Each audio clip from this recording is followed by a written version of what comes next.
I thank him for giving way on this point. The catalogue of rights that he's just read through is impressive without a shadow of a doubt. But would he concede that on both sides, government of all political persuasions have, over the glorious history of this place, enshrined in primary legislation and in other places rights that include almost all of those, and indeed in continental Europe, when many of those rights were being stripped down and attacked, this place had a fantastic track record at defending those rights, both here in the UK and in other parts of the world, spilling the blood of our young people to defend the very rights. And how on earth could he think that we would strip them away? For being a member of Parliament, this fine body than myself, and Parliament is a great institution. I'd say one of the greatest democratic institutions in the world. We're perfectly capable of dealing with many of these issues. Like its illustrious predecessor, the European Communities Act of 1972, it is a bill of constitutional importance. It is a framework bill.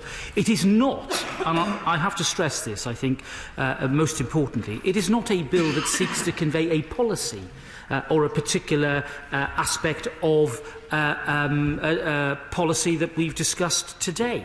It is a framework that is designed to make sure that the law that is applied up to exit is downloaded in as clear and proper a way as possible. Because to be consistent with the rule of law, Mr. Speaker, the law needs to be accessible, it needs to be clear, and it needs to be understood well. And this is the fundamental basis of my concern about today's amendments, that in seeking to, I will in a moment, in seeking to retain the Charter of Fundamental Rights in domestic law after exit, not only do we sow potential confusion, but we fundamentally misunderstand what that Charter actually means in the first place.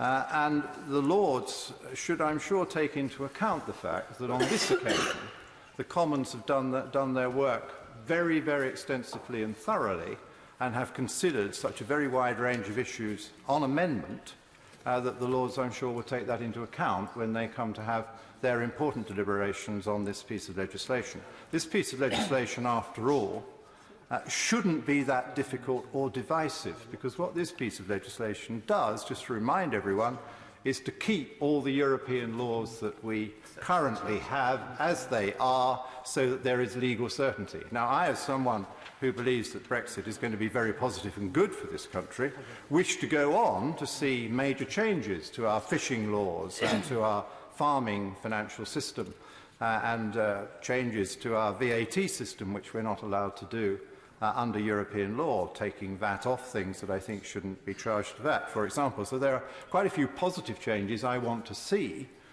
to our law codes and to what we can do once we have taken back control. But for this bill, everyone should be reassured, because all the things they love about European law are simply being rolled over into British law. I'm grateful to my honourable friend. He knows we don't agree on many issues on the EU, but we were both elected on the same glorious day in May in 1997, and he will remember that our postbags then were full of campaigns to stop the slaughter of live animals to Europe. And the reason was not political will, that neither a Labour government, nor a coalition government, nor a Conservative government could change that law, was because it is a fundamental part of the Treaty of Rome, and that gives the lie to the argument that the EU can be reformed from inside, because the Treaty of Rome is not going to be reformed. Powers will come back from Europe and will be exercised directly in Scotland by the Scottish Parliament and Scottish Government ministers. Now, I know that the Scottish Government don't have a great track record when it comes to managing things in Scotland, so I can understand their trepidation about any other powers going to the First Minister on many areas. Which is why, no doubt, they want to keep all of those powers in Brussels. At least those on this side actually want to see devolution, not the kind of crazy centralisation which we've seen for the SNP, which is the hallmark of their government, the hallmark of their party here. Which is why on this side we'll stand up for Scotland, and on this side, Mr. Speaker, we will deliver for Scotland.